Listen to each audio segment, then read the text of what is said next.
آپ عبادت میں بیٹھے ہیں اور یہ عظیم عبادت ہے۔ نعرہ تکبیر، نعرہ رسالت، نعرہ حیدری۔ اعوذ باللہ من الشیطان اللعین الرجیم، بسم اللہ الرحمن الرحیم، الحمدللہ رب العالمین، الصلاۃ والسلام وتحیۃ والاکرام علی اشرف الانبیاء والمرسلین، سید الوصیین وشفیع المذنبین وخاتم النبیین، جد الحسن والحسین سیدنا و مولانا بالقاسم محمد صلی اللہ علیہ وسلم، وآل بیت طیبین الطاہرین المعصومین المظلومین، واصحاب المنتخبین المنتجبین۔ السلام علی الحسین وعلی علی بن الحسین وعلی اولاد الحسین وعلی اصحاب الحسین۔ اما بعد فقد قال اللہ تعالی فی کتاب المجید وفرقان الحمید وقول الحق، بسم اللہ الرحمن الرحیم، وما محمد الا رسول، صدق اللہ العلی العظیم۔ صلوات۔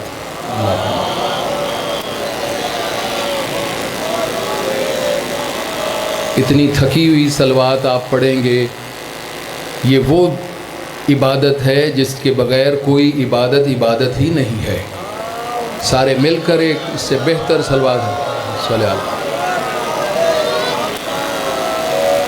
ذکر حسین عبادت ہے، ذکر حسین رحمت ہے، ذکر حسین سعادت ہے، ذکر حسین جہنم سے آزادی ہے۔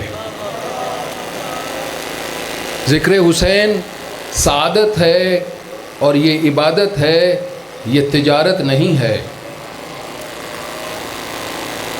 وہ علیحدہ بات ہے کہ کچھ اسے تجارت سمجھتے ہیں، اور میں یہ جانتا ہوں کہ یہ وہ عبادت ہے کہ جس کے بغیر کوئی عبادت ہی عبادت نہیں رہتی۔ اتنی بڑی عبادت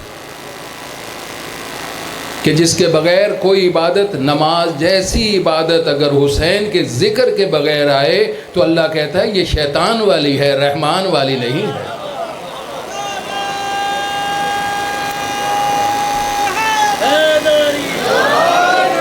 یہ مجلس حسین، ہر کوئی یہاں اپنی مراد لے کر آتا ہے، جیسی مراد لے کر آئے گا ویسی ہی من کی مراد پائے گا۔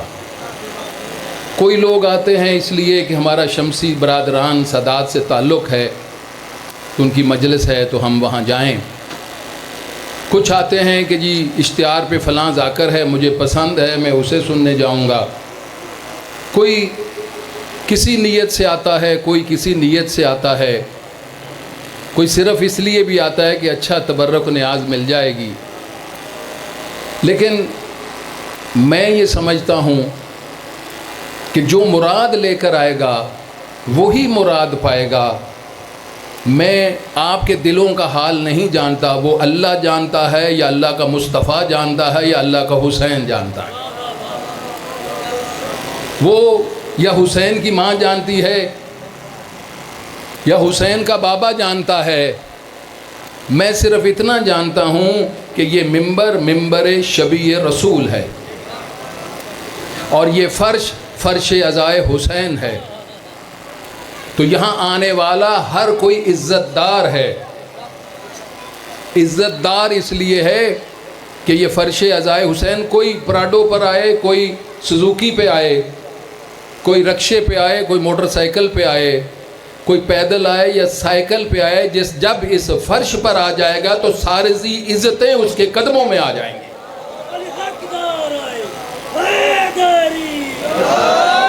ساری عزتیں ہماری اس لیے ہیں کہ ہم ذکر حسین سے جڑے ہیں۔ ہمیں معاشرے میں اگر عزت ملتی ہے تو اس لیے یہ عزاداران حسین ہیں۔ یہاں پاکستان میں بہت سارے مسالک ہیں، بہت زیادہ فرقے ہیں، ہر کسی کو اپنا اپنا فرقہ مبارک ہو، لیکن کوئی کہتا ہے کہ بس اللہ سے مانگو، بس اللہ، بس اللہ، بس توحید، جو کچھ دیتا ہے اللہ، جو کرتا ہے اللہ، توحید تک رہنا ہے۔ کچھ کہتے ہیں نہیں، لبیک یا رسول اللہ، بس رسول تک، جو لینا ہے رسول سے لے لو، یعنی کوئی لا الہ الا اللہ کا قائل ہے کہ ہم نے اس سے لینا ہے۔ کوئی کہتا ہے رسول اللہ، لبیک یا رسول اللہ، ہم نے رسول کے ہی بس قصیدے پڑھنے ہیں، الصلاۃ والسلام علیک یا رسول اللہ، الصلاۃ والسلام علیک یا حبیب اللہ، یہاں تک رک جاتے ہیں، آل کو شامل نہیں کرتے، یہاں تک رک جاتے ہیں۔ کوئی کہتے ہیں بس علی ولی اللہ، ولایت تک ہم نے رہنا ہے۔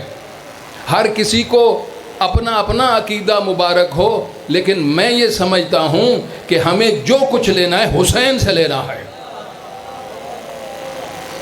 حسین سے لینا ہے۔ کیوں کہ توحید کی حفاظت کی ہے تو حسین نے، رسالت کی حفاظت کی ہے تو حسین نے، ولایت اور امامت کی حفاظت کی ہے تو حسین نے۔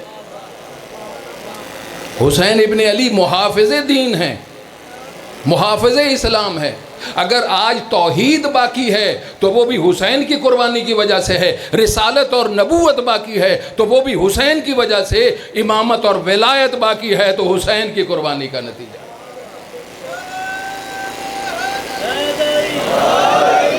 تو جو یہاں سے جڑ جائے گا اسے ہی توحید تک پہنچنے میں آسانی ہوگی، وہی رسالت کو سمجھے گا، وہی نبوت کو جانے گا، وہی نماز کو پہچان سکے گا۔ کسی اور نے نہیں کہا تھا، اہل سنت کے سب سے بڑے بزرگ صوفی حضرت معین الدین چشتی علیہ رحمہ ارشاد فرما رہے ہیں، شاہ است حسین، بادشاہ است حسین، دین است حسین، دین پناہ است حسین۔ کہ اگر دین چلتی پھرتی نماز اور روزہ دیکھنا ہے تو حسین کو دیکھ لو، اس کو بچانے والا دیکھنا ہے تو حسین کو دیکھ لو۔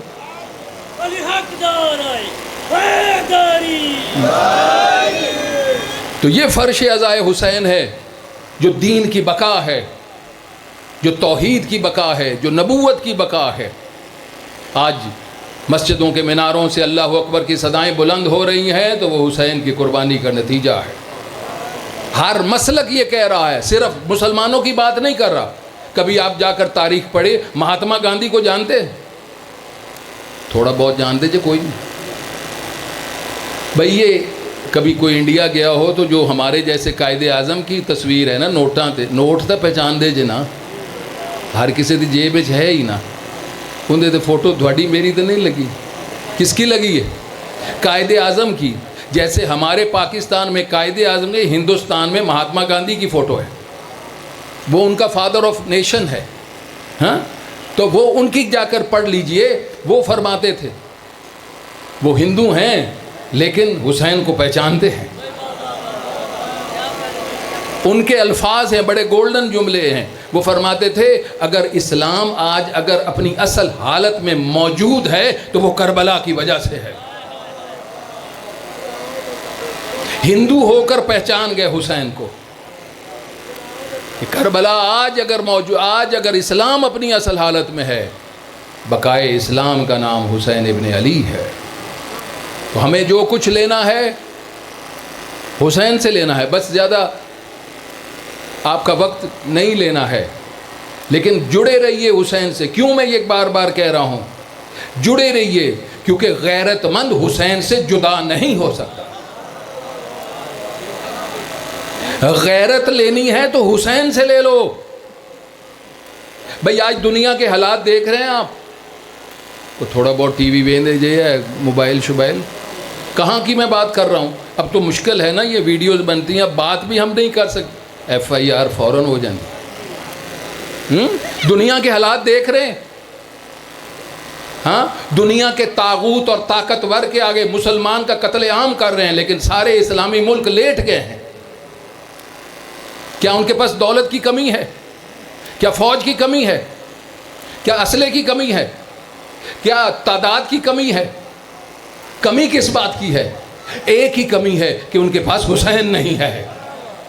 ان کے پاس کربلا نہیں ہے. اگر کوئی ڈٹ گیا ہے تو وہ آج کا علی خامنائی ڈٹ گیا ہے کہ وہ کربلا سے جڑا ہوا ہے.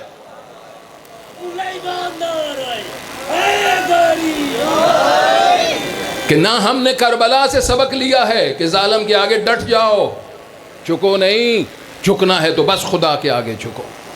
یہ درس کربلا ہے, تو ہم نے وہاں سے یہ درس لیا ہے. غیرت کا درس ہے کربلا کا.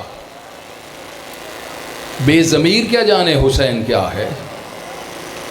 اور یہ میں نے پہلے ہندو کی بات کی ہے, اور یہ جملے میرے نہیں ہیں, گرو نانک کے ہیں, جنہوں نے اپنے مرید سے کہا تھا جا گھر جا بہن سے شادی کر لے. تو انہوں نے کہا گرو سب کچھ مانوں گا, یہ نہیں. کہ کون سی شے تجھے روکتی ہے, ہر چیز مجھ پر قربان کرنے والا, یہ کیوں نہیں میرا کہنے ماننا, میرا مرید ہے, میں تیرا گرو ہوں. کہا ضمیر اجازت نہیں دیتا. تو گرو نے کہا تھا اسی ضمیر کا نام حسین ابن علی. اگر آپ کے اندر ضمیر زندہ ہیں تو یہ حسین کا کرم ہے, کرم ہے حسین کا. اور اسے کبھی سونے نہ دیجئے, اسے کبھی مردہ نہ ہونے دیجئے. جڑے رہیے کربلا سے, جڑے رہیں گے تو ہماری نسلیں بھی بہادر پیدا ہوں گی, مائیں بہادر. سنائیے علی کے قصے, سنائیے حسین کے قصے, تاریخ بتائے تاکہ مائیں بہادر بچے پیدا کریں, بزدل بچے پیدا نہ کریں. وہ معاشرے میں کسی کے کام نہیں آئیں گے. اس کا کیا فائدہ جو بچہ دنیا کے کاموں میں تو لگا رہے اور اسے کربلا کی کوئی خبر ہی نہ ہو. کیا کریں گے؟ تو ہم اس حسین کا یعنی خدا تک جانا ہے. حق سبحانہ تعالی حق ذات ہے میرے خدا کی, لیکن وہ میرا اللہ بھی حق ہے, مصطفیٰ بھی حق ہے, علی بھی حق ہے. علی بھی, کیونکہ وہ زبان کہہ رہی ہے, جو بولے تو قرآن بنتا ہے. علی الماء الحق و حق و ماء العلی. تو حق ایک لکھنؤ کے شاعر ہیں, ان کا نام اس وقت نہیں, لکھنوی ہیں. تو ان کا ایک شعر ہے مجھے بہت پسند ہے. اگر آپ کی طبیعتیں آمادہ ہوں تو میں آپ تک پہنچا دوں. تھوڑے بولے جائے لیکن چلیں, کچھ میرا پیغام پہنچ جائے گا آپ تک تو میری محنت پوری ہو جائے گی. وہ فرماتے ہیں ہر کسی کے ذہن میں ہے کچھ نہ کچھ تصور حق. ہر کسی کے ذہن میں ہے کچھ نہ کچھ تصور حق. تصور سمجھتے ہیں, خیال, بھی حق کیا ہو سکتا ہے, خدا کیسا ہوگا, رسول کیسا ہوگا. ہر کسی کے ذہن میں ہے کچھ نہ کچھ تصور حق. ہم اسے تصور حق کو حسین کہتے ہیں.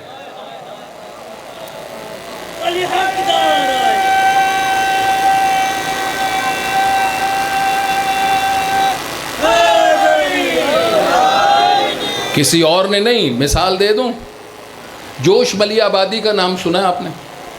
کراچی کے شاعر تھے, بڑے مشہور, ہمارے پاکستان کے ہیں. ابھی کوئی 40 سال پہلے ان کی وصال ہوا ہے. مولد ہو گئے. اللہ کا شاعر آپ کو پتہ ہے اپنے مزاج کے ہوتے ہیں. ابھی میں شعر سناؤں گا تو وہ آپ کے ذہنوں میں فوراً آ جائے گا. یہ ان کا شعر ہے. لوگ کہتے ہیں علامہ اقبال کا, یہ علامہ اقبال کا شعر نہیں ہے, یہ ان کا شعر ہے.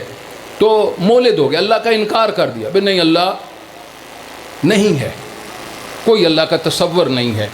جیسے یہ چائنا والے یا جاپان والے تصور اللہ کا نہیں رکھتے. کچھ عرصے بعد ایک دن ان کے چاہنے والے نے ان کو دیکھا کہ مسجد سے باہر آ رہے ہیں.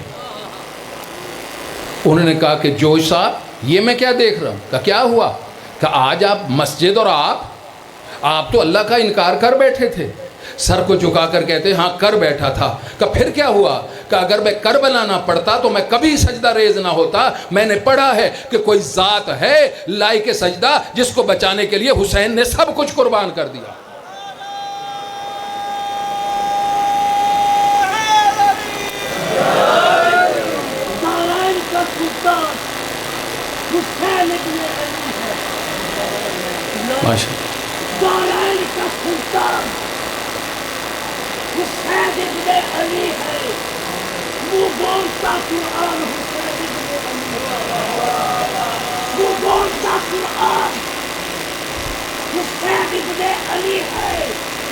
مانا کہ مسلمان کی پہچان ہے کلمہ.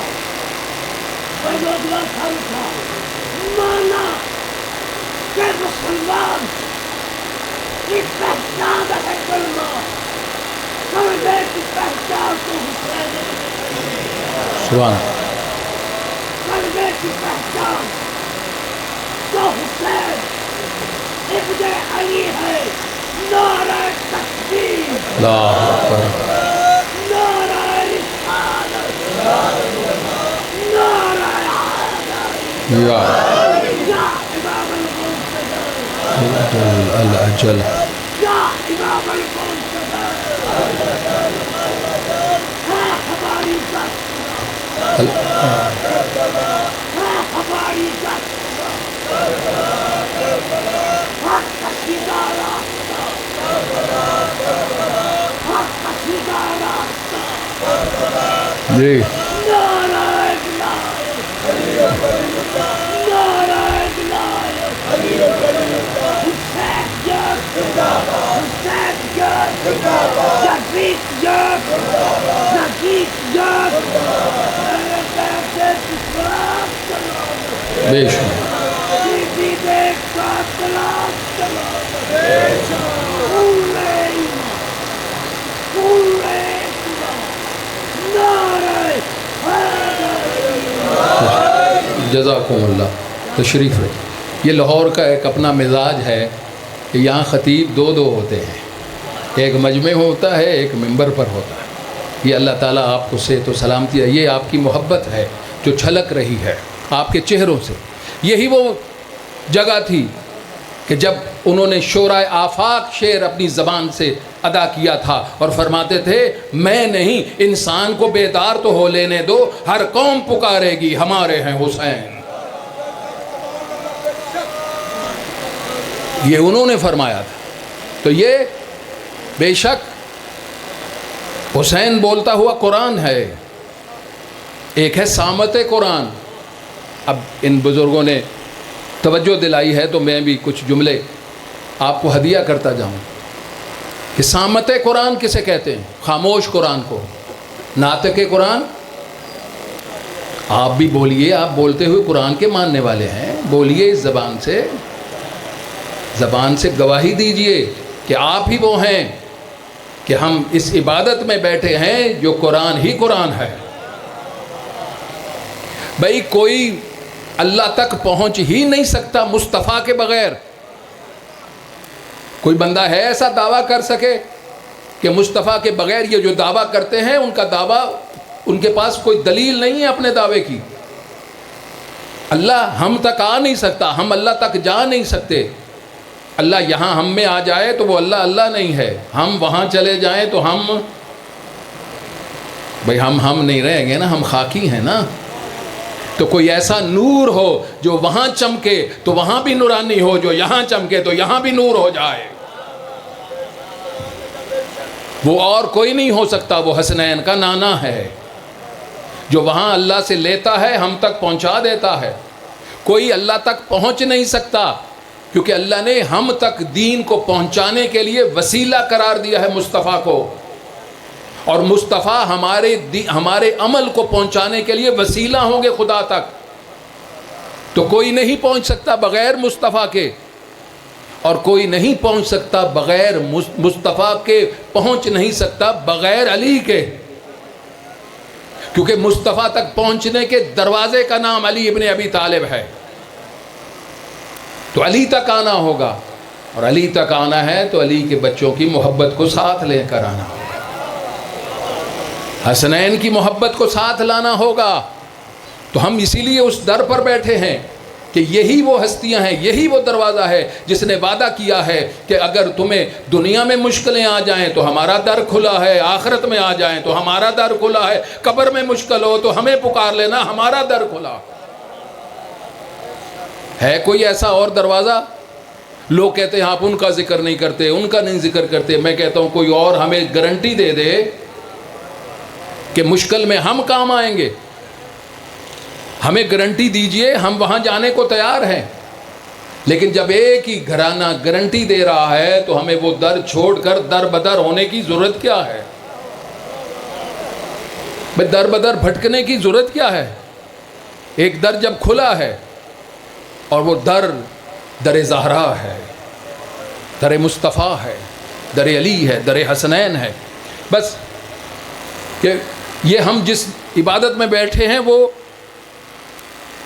ناطق قرآن ہے. ہر کوئی اپنے مردوں کے لیے بھیجتا ہے صامت قرآن پڑھ پڑھ کر. ایسے ہی ہے نا، اس کا تو کوئی انکار نہیں کرتا کوئی مسلمان بھی. لیکن ہم صامت قرآن بھی لیتے ہیں، پڑھتے ہیں تو اس سے ذکر مصطفیٰ کا آتا ہے، مصطفیٰ کا آئے تو علی کا آتا ہے، زہرا کا آتا ہے، حسنین کا آتا ہے. اور یہ بولتے ہوئے قرآن کا ذکر کرتے ہیں. کبھی آپ سے کوئی پوچھے نا بھی یہ آپ نے دعویٰ کر دیا ہے،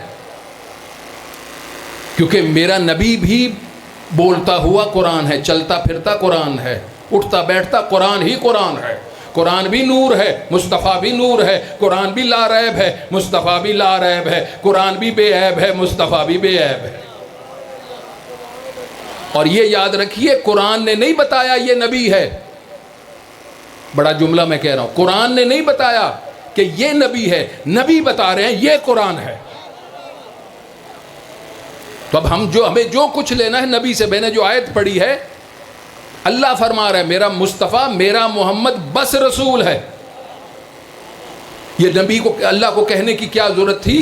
یہ اس لیے بتا رہے ہیں کہ اس کا عہدہ رسالت ہے. یہ کسی کو اگر کہہ دے مسجد میں جس کا دروازہ بند کر لے تو وہ بھی رسول کر کے بند کر رہا ہے، کسی کا کھول دے تو وہ بھی مصطفیٰ نہیں، وہ رسول بن کر کھول رہا ہے. جو کرتا ہے میرے حکم سے کرتا ہے، میری وحی سے کرتا ہے. تو یہ ناطق قرآن اور صامت قرآن، میں دلیل دے دوں اگر آپ کے اذہان متوجہ ہیں کہ کیسے آپ سے پوچھے کہ یہ آپ نے دعویٰ کر دیا، اس کی دلیل کیا ہے، تو دلیل اس سے پڑھے لکھے بندے کو دیجئے گا جس نے کوئی تاریخ پڑھی ہو. جنہیں پٹھے تو علاوہ کوئی شے پائی نہ ہوئے ان کی پتہ بھی تاریخ کیا ہے. اس سے بحث کرنے کی ضرورت نہیں ہے. ہم نے یہ دعویٰ کیا ہے، اور یہ ہم نے نہیں کیا، پوری اسلام کی تاریخ نے کیا ہے. پوری انگریز نے جو تاریخ لکھی ہے، جو ہندو نے تاریخ لکھی ہے، ہر تاریخ نے ہے کہ ایک ہے یہ جو ہماری 2 تختیوں میں ہمارے گھروں میں پڑا ہے، یہ صامت قرآن ہے. تسی چپ کر کے یہ مت پڑھنا ہی نہ پہ جاوے، پڑھی دے. یہ پڑھنے کے لیے ہی نہ اترا ہے، ہدایت ہے اس میں، کل کی کل ہدایت ہے، صامت قرآن ہے. اور ہم کہہ رہے ہیں مصطفیٰ بھی ناطق قرآن ہے، علی بھی ناطق قرآن ہے، حسن بھی ناطق قرآن ہے، زہرا بھی ناطق قرآن ہے. اور زہرا تو وہ ظرف ہے، انا انزلناہ فی لیلۃ القدر. نبی فرما رہے ہیں یہ قدر کچھ اور نہیں ہے، یہ میری بیٹی فاطمہ ہے. حسن بھی قرآن ہے، حسین بھی قرآن ہے. یہ دعویٰ ہے نا. کبھی کوئی دلیل پوچھے تو کہہ دیجئے گا کہ جنہوں نے تاریخ پڑھی ہے، نہیں پڑھی تو ابھی جا کر پڑھ لے، نیٹ سے بھی مل جائے گی، کتابوں میں لکھ جائے گی. تاریخ سنی شیعہ نہیں ہوتی، تاریخ ہوتی ہے. تو تاریخ دیکھ لیجئے کہ یزید کے باپ نے حسین کے والد سے جنگ کی تھی. کو آپ کو بھی پتہ ہے، صفین کی تھی نا. لیکن جب ہار سامنے نظر آئی تو نیزوں پر صامت قرآن کو بلند کر لیا. کیا تھا یا نہیں؟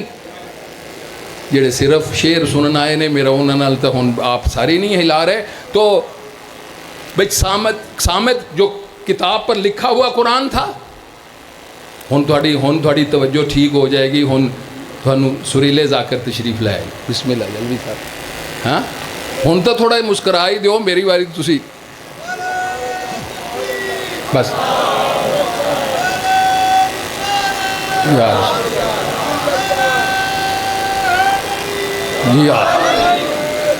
انہوں نے جب ہار کو دیکھا تو نیزوں پر صامت قرآن کو بلند کیا.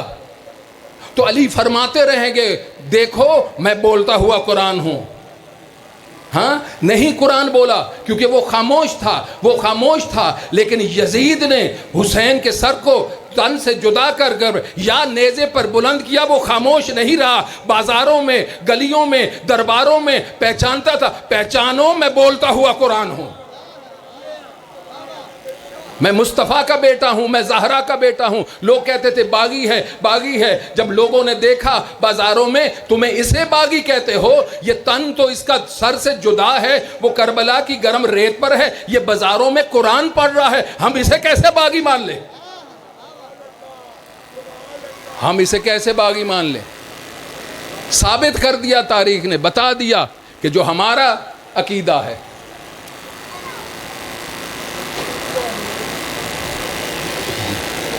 آخر امتداد کافی ہو گئی ہے کہ تسی تو یہ ہمیں یہ اعزاز حاصل ہے کہ ہم ناطق قرآن کے بھی ماننے والے ہیں، ہم صامت قرآن کے بھی ماننے والے ہیں۔ یہ جو تبرک ہے، یہ نظر ہے، انہیں نیاز ہے، جسے آج کل آپ لنگر کہتے ہیں، ہم تو بچپن سے تبرک اور نیاز ہی سنتے آئے۔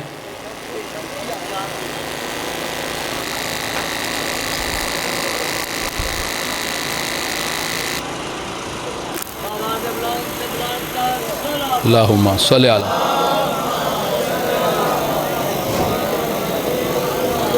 یہ نیاز کیجئے، اس میں شفا ہے۔ اگر اسماعیل کے نسبت والے دمبے کے گوشت میں شفا ہے تو فخر اسماعیل حسین کے تبرک میں بھی شفا ہے۔ آپ بھی کھائیے، ان کو بھی کھلائیے، جو نہیں کھاتے ان کو پیشکش کیجئے، صرف اپنے تک نہ رکھیے۔ جو محتاج ہیں، جو نہیں چل کے آ سکتے، ان کے لیے چاہے تھوڑا سا ہے نا، بیمار ہیں ان تک پہنچائیے، جو انکار کرتے ہیں ان کو بھی بار بار دعوت دیجئے، اور یہ جو سبیلیں لگی ہیں ان سے بھی پیئے۔ لیکن یاد رکھیے، آپ کسی دعوت پر نہیں آئے ہیں۔ جب بھی نظر اور نیاز کھائیں، یہ سوچ کر کھائیں یہ ان کے نام پر ہے جنہیں بھوکا اور پیاسا ذبح کر دیا۔ یہ کوئی ڈنر اور لنچ نہیں ہے۔ بس عزیزو، اس حسین کا ذکر، اس کا نام ہی ایسا ہے، اس کی تاثیر ہی ایسی ہے، اور مومن ہے ہی وہ کہ جس کے دل میں کبھی غم حسین کم نہ ہو۔ وہ خوشی میں ہو تب بھی، وہ راحت میں ہو، وہ آرام میں ہو، تب بھی۔ بس میں ختم کر رہا ہوں، لیکن یاد رکھیے، یہ ہم تمہیں سب کچھ مل رہا ہے، اس حسین کے جسم پر کتنے زخم تھے کبھی کوئی شمار نہیں کر سکا، کتنے تیر تھے، کتنے نیزے تھے، کتنی تلواریں تھیں، نہ کوئی شمار کر سکا ہے، نہ کر سکے گا۔ اس کی پیاس کا کیا عالم تھا، اس کی بھوک کا کیا عالم تھا۔ میں کہتا ہوں یہاں تک بھی ہوتا تو شاید ہم روتے نہیں، کہ شہادت ایک عظیم رتبہ ہے، لیکن عزیزو، سر کو تن سے جدا کر لیا، پھر بھی ان کی نفرت ختم نہیں ہوئی ہے۔ نوک نیزہ پر بلند بھی ہو گیا، خیموں سے بیویاں دیکھ رہی ہیں، بی بی زینب سجدے میں ہیں، شکرن اللہ شکرن اللہ۔ ایک دفعہ بی بی فضہ آئی ہیں، شام کا قریب تھا وقت، کب سیدزادی آقازادی قیامت آ گئی۔ میری آقازادی نے کہا اماں فضہ اس کے بعد اور کون سی قیامت ہے آنے والی؟ کبھی بھی جو میں منظر دیکھ کے آئی ہوں نا، وہ منظر مجھے برداشت نہیں ہو رہا۔ کہ اب کیا ہوا؟ کبھی بھی آئیے دیکھیے، ابھی یہ لاشوں کو پامال کرنا چاہتے ہیں۔ پسرے سعد نے، تاریخ ہے، تاریخ جا کر اٹھا کر دیکھیے، پسرے سعد نے پوری فوج میں اعلان کروایا کہ جو سب سے بھاری بھرکم گھوڑے ہیں نا، جن کے وزن زیادہ ہیں، جن کے سم بڑے ہیں، وہ علیحدہ ہو جائیں۔ پوری فوج میں سے، اس پر بھی ایک انگریز نے لکھا ہے کہ ایسے گھوڑے منگائے گئے جن کا وزن کوئی 60-65 کلو تھا، 1 پاؤں کا، اور پوری فوج سے 10 ایسے شقی ترین، ذلیل ترین انسان نکلے۔ انہوں نے اپنی صف بندی کی، نئی نالیں لگائیں، کھریاں نئی لگائیں۔ یہ بی بی نے منظر دیکھا، جب دیکھا ہے نا لاشوں کو اکٹھا کیا گیا، تو یزیدی فوج سے حبیب ابن مظاہر کے قبیلے والے آگے بڑھے اور کہا کہ اے پسر سعد، تو نے ہمیں لالچ دیا، ہم نے اپنے قبیلے کے سردار کو مار دیا ہے، لیکن یہ جو تو اب کر رہا ہے یہ ہم نہیں ہونے دیں گے۔ اس نے کہا کہ اچھا جاؤ حبیب کی لاش اٹھا لو۔ حبیب کی لاش اٹھا لی گئی، مسلم بن اوسجہ کے قبیلے والے آئے، مسلم کی لاش اٹھ گئی، جون کی لاش اٹھ گئی، ساری لاشیں اٹھتی آئیں، علی اکبر کی لاش بھی اٹھ گئی، ساری لاشیں اٹھتی آئیں، اور جب کوئی نہ آیا نا تو اب اس کی آواز ہے کوئی اور ہے جو اٹھانے والا، کوئی آواز نہ آئی، دیکھا کہ بی بی کی آواز آئی، فضا کون سی لاش رہ گئی ہے؟ کہ آقا زادی یا فاطمہ کے بیٹے کی رہ گئی ہے یا رباب کے بیٹے کی لاش رہ گئی ہے۔ اس نے اشارہ کیا، گھوڑے دوڑے۔